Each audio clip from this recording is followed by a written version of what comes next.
What is going on, everybody? Welcome back to another video. And if you guys just watched my running back rankings, we are back right away with our wide receiver rankings, ranking every single wide receiver one in the NFL this season. And same rules apply for my quarterback and running back video. We are ranking our wide receiver ones from the beginning of the year on our preseason video. So we're going to be including guys like Joshua Palmer and Kendrick Bourne, who aren't the wide receiver one anymore, but lost that role throughout the season. We're going to see how they rank. Obviously, they're going to be towards the bottom. But let's hop into this video. If you guys are new to the channel, please subscribe and leave a like. I appreciate all the support. But let's kick things off with number 32. And at 32, we have Kendrick Bourne from the New England Patriots. And in 12 games, he had 28 catches, 305 yards, and 1 touchdown with a 10.5 drop percentage. Preseason, we had him 31st. He drops one spot to number 32. And I don't even want to talk about who I had 32 because it's very embarrassing to the football world. But he should have been 32nd. We should have had this right. Coming in at number 31, we have Amari Cooper from the Cleveland Browns, who is currently on the Buffalo Bills, as I'd say they're wide receiver too. But in 14 games across both teams, he had 44 catches, 547 yards, and 4 receiving touchdowns with a 14.1 drop percentage, which is absurd. And listen, I'm in no shape or form able to talk shit about these guys because they are 10 times better football players, 100 times better football players than I am. But 14.1 did lead the league in active and players who qualify for that list. So Amari Cooper did not have a good year whatsoever. But preseason, we had him 19th. He drops 12 spots to number 31 here. And coming in at number 30, we have Joshua Palmer from the LA Chargers, who obviously lost his role to Lad McConkey, who looked very, very impressive this season. In 15 games, he had 39 catches, 584 yards, and a touchdown with a 6.2 drop percentage. Preseason, we had him 30th. He stays right where he's at. Coming in at number 29, we have Deontay Johnson, who started the year as the Panthers wide receiver one. He is currently on the Houston Texans, apparently, which I didn't really know or care. But for some reason, he got traded to the Ravens in between those two teams and had 1 catch for 6 yards, a whopping 6 yards. In 12 games, though, he's had 33 catches, 375 yards, and 3 touchdowns with a 4.5 drop percentage. And preseason, we had him 26th, and he drops 3 spots to number 29. I'm pretty sure all the drops he had this season was on the Ravens. At least it felt like it in the actual routes that he even ran. But on the Panthers, he actually was a solid wide receiver one for like a couple weeks there. So that's kind of what bumps him up this list a little bit. Coming in at number 28, we have Christian Watson from the Green Bay Packers. And in 15 games, he had 29 catches for 620 yards, 2 touchdowns with a 3.8 drop percentage. Preseason, we had him 24th, and he drops 4 spots to number 28. Obviously, not the wide receiver one here in Green Bay. It was definitely Jaden Reed this season. But coming into the year, you couldn't really tell who was going to be the wide receiver one. And it's kind of been that way for the Packers since Devontae Adams has left. But yeah, Christian Watson, I think out for the rest of the year. I could be wrong, but I think he suffered an injury that put him on IR. Coming in at number 27, we have another Christian, and that is going to be Christian Kirk from the Jacksonville Jaguars. In 8 games, he's had 27 catches, 379 yards, and a touchdown with a 2.1 drop percentage. In the preseason, we had him 27th. He stays right where he's at. We kept him there, but definitely Brian Thomas, the wide receiver one here in Jacksonville, and Christian Kirk missed a lot of time, and this Jaguars team was completely lost this season. Coming in at number 26, we had Deebo Samuel, who completely fell off the face of the earth this season. I mean, just became a meme this year, unfortunately. In 15 games, he had 51 catches for 670 yards and 3 touchdowns with a 7.4 drop percentage, which is pretty high amongst all these receivers ranked here. In preseason, we had him 8th. He drops 18 spots to number 26. Obviously, the 49ers can't wait for Brandon Ayuk to come back. And yeah, I saw people on Reddit calling this dude Kadarius Boney. That's crazy work right there, man. That's crazy work. Coming in at number 25, we have Chris Olave from the New Orleans Saints, who also played in just a lost season in New Orleans. In 8 games, he had 32 catches for 400 yards and a touchdown with a 4.5 drop percentage. Preseason, we had him 14th, but he drops 11 spots to number 25 and hopefully gets more action next season. Coming in at number 24, we have Marvin Harrison Jr. from the Arizona Cardinals, who just didn't have the impact that we all thought he was going to have, to be honest with you. I guess I kind of ranked him pretty close. I had him 22nd, and he only drops 2 spots here to number 24. But hopefully we get a breakout next season, because in 17 games, he had 62 catches, 885 yards, 8 touchdowns with a 4.3 drop percentage. Coming in at number 3, we have Michael Pittman Jr., a.k.a. Superman, with that picture right there. But in 16 games, he had 69 catches, 808 yards, 3 touchdowns with a 0.9 drop percentage. That is absolutely ridiculous, especially when you're talking about him playing with a quarterback like Anthony Richardson. No disrespect, but that's pretty impressive. Preseason, we had him 18th. He drops 5 spots to number 23 here, and I'd say kind of split the duties with Josh Downs. You could argue Josh Downs was the wide receiver 1 this season, and I wouldn't even be mad at that, honestly. Coming in at number 22, we have Khalil Shakir from the Buffalo Bills. And in 15 games, he had 76 catches, 821 yards, 4 touchdowns with a 1.0 drop percentage, which is very, very impressive and very dependable for a guy who primarily plays in the slot. In preseason, we had him ranked 28th. He jumps up 6 spots to number 22 and definitely looked a lot better than Amari Cooper this season, and I think is a underrated receiver. I think he'd be a solid wide receiver 2 on any team. Coming in at number 21, we have George Pickens from the Pittsburgh Steelers, and in 14 games, he had 59 catches for 900 yards, 3 touchdowns with a 5.8 drop percentage. Preseason, we had him 20th, and he drops 1 spot to number 21 here. And yeah, I would say George Pickens, this might be too low for some people. Some people might hate this, but I'd say in the performance that we saw, this is where I'm ranking him. I think the guys in front of him just had a better season. Coming in at number 20, we have Courtland Sutton from the Denver Broncos, who had a breakout year. 17 games, he had 81 catches for about 1,100 yards, 8 touchdowns with a 6.7 drop percentage. Drop percentage is a little high, honestly, for him. I still think he had a good campaign, and I think Courtland Sutton is an underrated receiver in the NFL. He just had some very bad quarterback play. Preseason, we definitely underrated him. We had him 29th. He jumps up 9 spots here to number 20. Coming in at number 19, we have Calvin Ridley from the Tennessee Titans, who surprisingly had a 1,000-yard season, played all 17 games. Poor guy. 64 catches, 1,000 yards, 4 touchdowns with a 5.0 drop percentage. Preseason, we had him 23rd, and he jumps up 4 spots here to be in the top 20. And yeah, like I said, I was surprised he even had 1,000 yards because the quarterback play that he had this season was absolutely atrocious. Coming in at number 18, we have Zay Flowers from the Baltimore Ravens, who in 17 games had 74 catches for 1,059 yards, 4 touchdowns with a 5.2 drop percentage. Preseason, we had him 17th, but he basically kind of stays where he's at, just dropping 1 spot. Zay Flowers, one thing he does very well compared to some of the receivers on this list is the run after the catch. He creates plays when he has the ball in his hand, and he had a very, very good campaign. Coming in at number 17, which also, by the way, I know it's controversial, ended in a Pro Bowl appearance. Coming in at number 17, we have DK Metcalf from the Seattle Seahawks, who I'd say kind of like Rachaad White, who I think was at the same exact spot on the running back rankings list.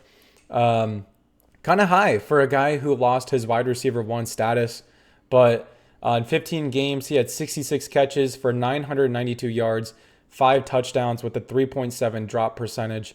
Preseason, we had him 12th. He drops 5 spots to number 17, and I 100% think that JSN is the wide receiver 1 in Seattle going forward.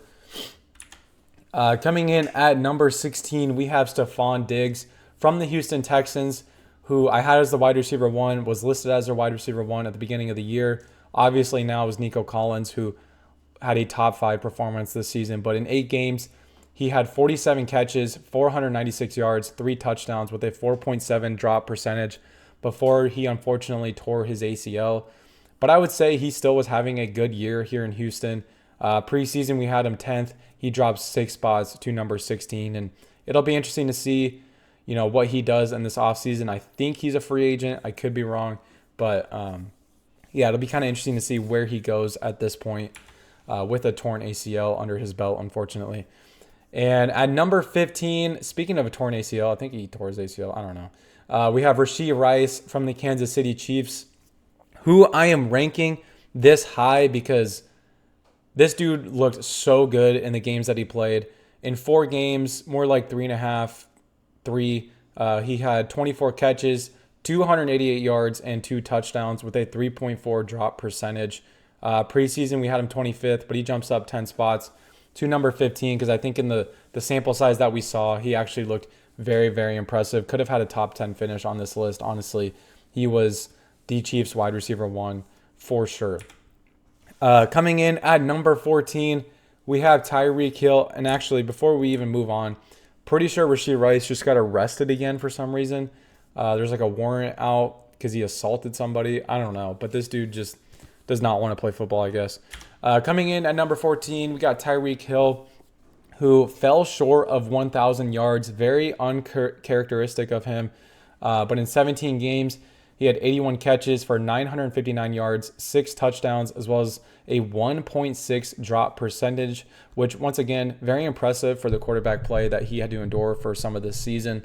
Preseason, we had him 5th. I kind of predicted a little bit of a slide because people still had him as a top 3 receiver, but I didn't think he would slide this much. He drops 9 spots to number 14. And coming in at number 13, we have DJ Moore from the Chicago Bears, who in 17 games had 98 catches for 966 yards, 6 touchdowns, as well as a 2.1 drop percentage. Preseason, we had him 15th. He jumps up 2 spots to number 13 here. And the thing about DJ Moore, obviously he was a part of a very disappointing team, but he's always just a dependable, safe option in the receiving room, and definitely deserved that contract because he still had a good year for the Bears this season. Coming in at number 12, we have Garrett Wilson from the New York Jets, who started the year as the wide receiver one. You could argue is still their wide receiver one. They basically have 2 wide receiver ones in New York for some reason. But in 17 games, he had 101 catches for 1,100 yards, 7 touchdowns, as well as a 4.5 drop percentage.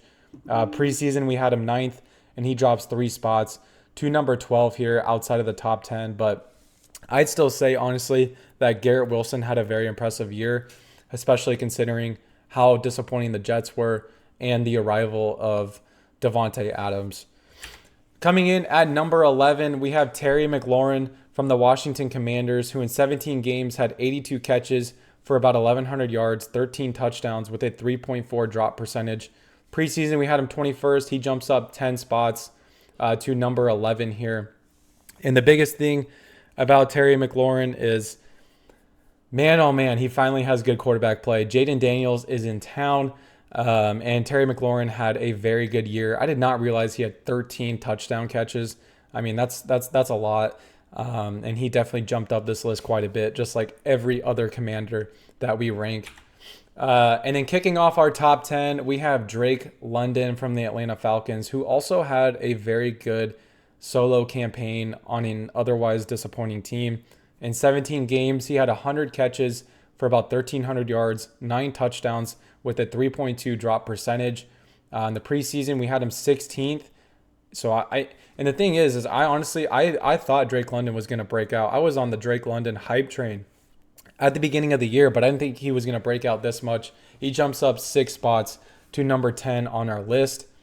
And coming in at number 9, we have Cooper Kupp from the LA Rams, who in 12 games had 67 catches, 710 yards, 6 touchdowns with a 2.0 drop percentage. Very dependable guy. Preseason, we had him 11th, and he jumps up 2 spots to number 9. And I'd say in the games that he did play, he had a couple injuries throughout the year, maybe just one injury, I don't remember, but you could definitely feel his presence missed when he was out early in the season. Coming in at number 8, also you can make the argument that Puka is now the wide receiver 1. I wouldn't hate that. I would like that actually. But at the beginning of the year, he was listed as their wide receiver 1, as well as Mike Evans from the Tampa Bay Buccaneers. And man, oh man, do we love some Mike Evans around here on the Baby Back Rib Show. In 14 games, he had 74 catches for 1,000 yards. Beautiful. I love to see that. For 11 straight years, you can always depend on that being 1,000 yards right there. 11 touchdowns with a 3.6 drop percentage. Preseason, we had him 13th, but he jumps up into our top 10, jumping up 5 spots here. And this Buccaneers offense, so impressive this season, obviously, and I'm so glad that Mike Evans was able to get his 1,000 yards. Gotta love that. Oh my gosh. Let's all just take a moment of silence here, guys. This is the most embarrassing thing I think I've ever done in my life. Malik Neighbors here at number 7, who I had ranked dead last in my preseason video. You know, Cole told me I was an idiot for doing that. I should have listened. I don't know what I was thinking. But he jumps up 25 spots here to number 7. He was literally the only good part of the Giants offense this season. In 15 games, he had 109 catches for 1,200 yards, 7 touchdowns with a 5.3 drop percentage. Yeah, this was so freaking embarrassing. Oh my goodness. Coming in at number 6, we have CeeDee Lamb from the Dallas Cowboys, another NFC East receiver. And in 15 games, he had 101 catches, 1,200 yards, 6 touchdowns with a 4.6 drop percentage. Preseason, we had him first, but he drops 5 spots to number 6 here, just outside the top 5. And it was just kind of a lost year for Dallas. And he also had to deal with inconsistent quarterback play. So I'm not really taking too much from this. Hopefully he'll get back to his ways next season. Coming in at number 5, we have Davante Adams, who is on here for the Raiders. He started off the year as the Raiders wide receiver 1, then got traded to the New York Jets to be their wide receiver 1A or B, whatever you want to look at it. And in 2024, he had 14 games, 85 catches, about 1,100 receiving yards, 8 touchdowns with a 4.3 drop percentage. Preseason, we had him 7th. He jumps up 2 spots here to number 5, kicking off our top 5. And Davante, just a safe, dependable option like always. And it'll be interesting to see if he's on the New York Jets next season or what he's even going to do. This Jets team this offseason, I'm pretty sure Justin Herbert just threw an interception. Justin Herbert just threw a pick 6. I have the Chargers-Texans game on right now. And Justin Herbert just threw a pick 6. Oh, my goodness. This is honestly a good game. Oh, my gosh. The Texans are up. Wow, Texans are up big right now, guys. Not looking good for my playoff bracket. Anyways, sorry. Davante Adams and the Jets, it'll be very interesting to see this offseason what they even do with the team that they have, because I don't even know. Coming in at number 4, we have A.J. Brown from the Philadelphia Eagles. And this season, in 13 games, he had 67 catches for 1,100 yards, 7 receiving touchdowns. Guys, with a 0.0 drop percentage, this dude in 13 games did not drop a single pass. That is so impressive. I don't think you guys understand at the NFL level to do that. That's like Larry Fitzgerald type numbers right there. Preseason, we had him 4th. He stays right where he's at, and you could argue he could be in the top 3 just based off of, you know, what he was able to do in the games he played alone. But A.J. Brown, obviously one of the best receivers in the NFL. Coming in at number 3, we have Amon-Ra St. Brown from the Detroit Lions. And in 17 games, he had 115 catches for 1,300 yards, 12 receiving touchdowns with a 2.8 drop percentage. Preseason, we had him 6th. He jumps up 3 spots to number 3 here. Lions, historically good offense this season. Amon-Ra St. Brown with another strong campaign. Not really much else to be said here. Coming in at number 2, we have Justin Jefferson from the Minnesota Vikings, who in 17 games had 103 catches, 1,500 receiving yards, 10 touchdowns with a 3.2 drop percentage. And preseason, we had him 2nd.